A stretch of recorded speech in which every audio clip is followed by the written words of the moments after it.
which is not science, formulate exactly how it's made up. It's so complex. And to say this happened by accident is foolishness. It's absolute insanity, and it's the reprobate mind, where it says in the book of Romans, chapter 1, they did not like to retain God in their knowledge. Therefore he gave them over to a reprobate mind to do that which is inconvenient. And because they didn't like to retain God in their knowledge, therefore they invent evolution. Don't you understand?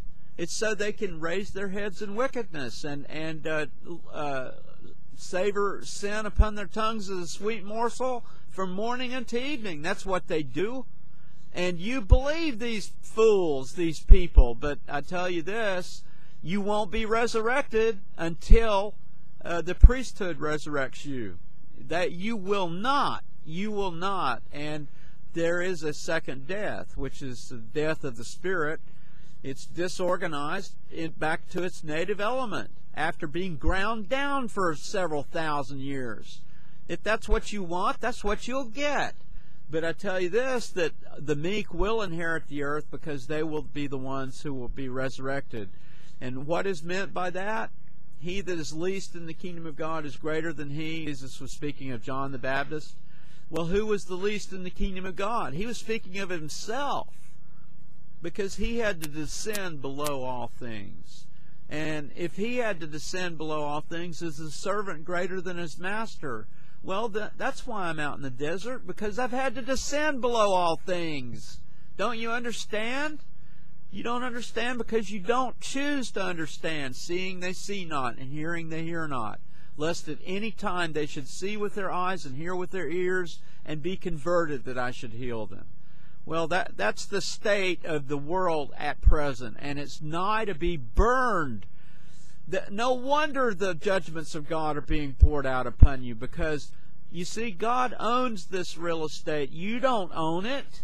You don't own it, and he has the right to do with the inhabitants of the earth at his pleasure. And he has purposes for it, and if the inhabitants of the earth rebel against the laws that place the gods on high, then he will destroy them when they're fully ripened in iniquity. That's the promise. So I hate to be negative all the time about you people, but you know, it says that darkness covereth the land, and gross darkness the minds of the people. And so back to the 70s, though, everybody mocks me and says, "Oh, you were just a 70." But let me read here what B.H. Roberts says in this letter to Heber J. Grant, who was a businessman. You remember, Heber J. Grant said, "If you want to know anything about the gospel, ask Dr. Talmage, but I'm a businessman." Yeah, he was a businessman, that's right. Yeah, the love of money is the root of evil, isn't it? Finally, B.H. Roberts, "The presidency of stakes may proceed from the beginning, and without supervision may organize, number, and manipulate the quorums of the elders, without reference to any other presidency, but he can't proceed so with the 70s quorums, which are not stake quorums, but general church quorums.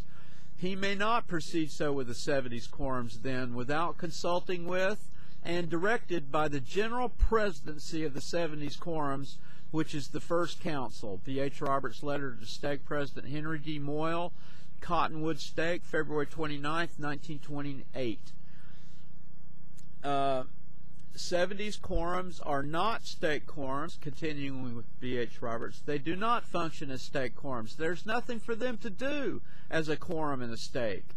They are not essential in any way to a stake organization. The 70s quorums exist and have existed throughout their duration in the church, independent of stake lines. Stakes may be fully organized without having a quorum of 70s at all. The 115th quorum of 70s is not the 115th quorum of any stake, but is the 115th quorum of the Church of Jesus Christ of Latter-day Saints, and should remain so, unconfused with any stake numberings." B.H. Roberts' letter to First Presidency and Quorum of the 12, dated October 25th, 1926. So the 115th quorum of 70s is a general quorum. Now, why are they general authorities? Well, because they're apostles. That's why they're apostles. And if all the 70s were killed off except 170, he would possess all the keys of the kingdom of God, because all the keys that Brigham Young possessed were given to Joseph Young. And Joseph Young, who was the first president of the 70s and Brigham Young's elder brother, was instructed to confer the apostleship upon all the 70s. And when I got down on my knees and asked what authority I had after I had received my first 2 written revelations and my nose was broken, etc., I was told that I held the keys of the kingdom of God. And then the Lord said, whatsoever you bind on earth shall be bound in heaven, and whatsoever you loose shall be loosed. And I know it's true, and I don't care if the whole world rebels. I'm not a man pleaser. I'm not. Because I didn't receive the gospel from man. If I received the gospel from man, a humanism thing, then I would be beholding to men. But I'm not. And I'm independent of your voice. I don't need your voice. There is nothing you can do about it. But I will be lifted higher and higher and higher as time goes. And all the prophets have been considered wastrels in their moral life. It was not until long after that their letters and their writings became hallowed and canonized. And so if I suffer the fate of an Isaiah, Ezekiel, or Jeremiah, who were all put to death by the church in their days, then, you know, it says, rejoice and be exceedingly glad, for your reward is great, for so persecuted they the prophets before you. So if I suffer their fate, that's fine, because I know that my course is correct. I know that I'm right. I know that God is with me. I've laid my hands on the sick and they've been healed. One time I saw the devils come out of Shirley's body after I cast them out of her. I saw about 100 of them cast out. And these are miracles that have been performed. So I'm an eyewitness that these things are true. And they say, well, you've been excommunicated. Well, they don't have the authority to do that. They don't have it. They don't have the authority to remove a man's priesthood except upon transgression. And what was my transgression?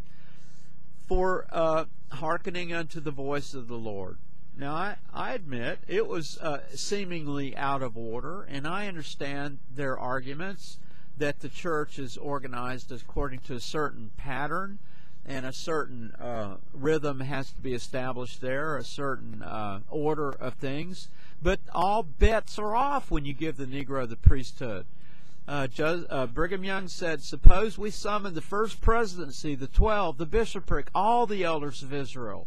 Suppose we summons them to appear here, and here declare it right to mingle our seed with the black race of Cain, that they shall come in with us and be partakers with us of all the blessings God has given to us. On the very day and hour we should do so, the priesthood is taken from this church, and God leaves us to our fate. Well, that's exactly what happened, because the Lord did not give me the revelation until that had been done, that violation of the covenants that God made with the ancients. You can't violate the covenants God made with the ancients. That's not progressive. That's just that's plain lying and error. That's erroneous.